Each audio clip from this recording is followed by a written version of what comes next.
প্রতিক্রিয়া না দেওয়ার শক্তি। আজ আমি আপনাদের একটি গল্প শোনাবো যা আপনার জীবন বদলে দিতে পারে। কখনো কি এমন হয়েছে যেখানে আপনার একটি প্রতিক্রিয়া পুরো পরিস্থিতিকে আরো খারাপ করেছে? কখনো কি এমন অনুভব করেছেন যে যদি একটু ধৈর্য ধরতেন তাহলে হয়তো ফলাফলটা অন্যরকম হতে পারত? আজ আমি আপনাকে এমন একটি গল্প বলবো যা আপনাকে শিখিয়ে দিবে প্রতিক্রিয়া না দেওয়ার প্রকৃত শক্তি। এক ব্যক্তি একদিন গৌতম বুদ্ধের কাছে এলেন।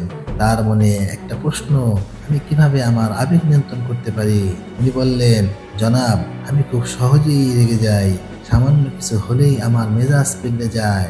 আমি খারাপ কথা বলে ফেলি এবং পরে অনুশোচনা করি, কিন্তু তখন আর কিছুই করার থাকে না। আমি কি কখনো এই অভ্যাস পরিবর্তন করতে পারবো? গৌতম বুদ্ধ হেসে বললেন, আমি তোমাকে একটি গল্প বলবো যেটি শোনার পর তুমি নিজেই উত্তর খুঁজে পাবে। এক সময়ের কথা, এক শক্তিশালী রাজা ছিলেন যিনি তার রাজ্যের প্রতি অত্যন্ত যত্নশীল ছিলেন। একদিন তিনি পাশের এক রাজ্যের অতিথি হয়ে গেলেন। সেখানে রাজা তার সম্মানে এক বিশাল ভোজের আয়োজন করলেন। রাজা আনন্দের সাথে খাবার গ্রহণ করেছিলেন, কিন্তু হঠাৎ তার চোখ পড়ল তার সুপে একটি মাছি পড়ে আছে।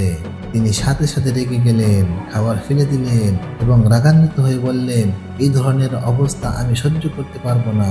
আমার জন্য নতুন খাবার আনা হোক। পাশের রাজ্যের রাজা এই দৃশ্য দেখে হেসে বললেন, মহারাজ, দয়া করে রাগ করবেন না।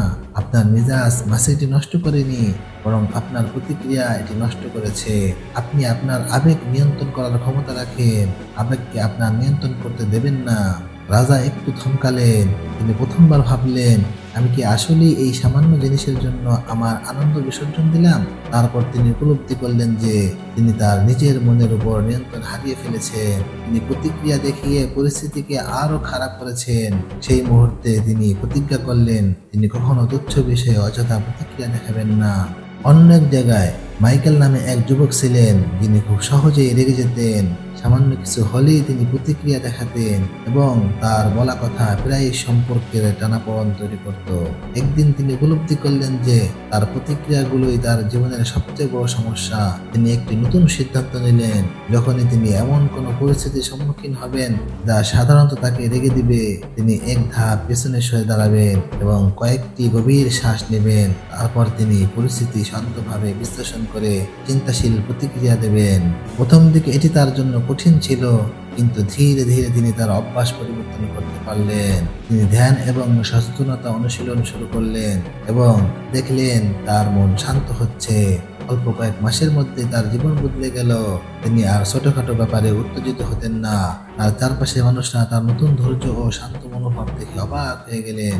একদিন তার এক বন্ধু বললেন, তুমি কিভাবে এত শান্ত থাকতে পারো? আগে তো তুমি সামান্য কিছুতেই রেগে যেতে।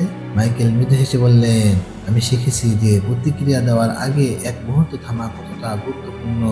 এখন আমি পরিস্থিতিকে বুঝতে চেষ্টা করি, তারপর সিদ্ধান্ত নেই আমি কিভাবে প্রতিক্রিয়া দেখাবো। এতে আমার জীবন অনেক সুন্দর হয়ে উঠেছে।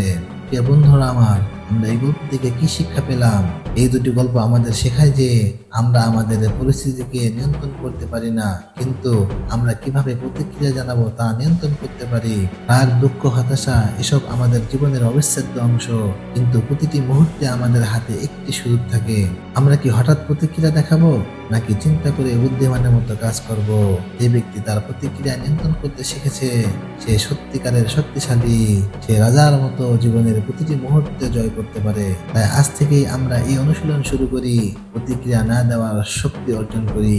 আপনি কি রাজা বা মাইকেলের মতো নিজের জীবনের পরিবর্তন করতে চান? তাহলে আজ থেকে একটি ছোট সিদ্ধান্ত নিন। রাগ বা আবেগের বশীভূত হয়ে প্রতিক্রিয়া না দেখিয়ে নিজেকে এক মুহূর্ত সময় দিন, চিন্তা করুন, তারপর সিদ্ধান্ত নিন। পরিশেষে একটি প্রশ্ন আপনার জন্য, পরের বার যখন আপনি রেগে যাবেন তখন কি আপনি সরাসরি প্রতিক্রিয়া দেখাবেন নাকি এক মুহূর্ত থেমে চিন্তা করবেন? কমেন্টে আপনার মতামত জানাতে ভুলবেন না। আজকে এই পর্যন্ত, দেখা হবে আবার পরবর্তী কোনো ভিডিওতে। সেই পর্যন্ত সবাই ভালো থাকবেন। আল্লাহ হাফেজ।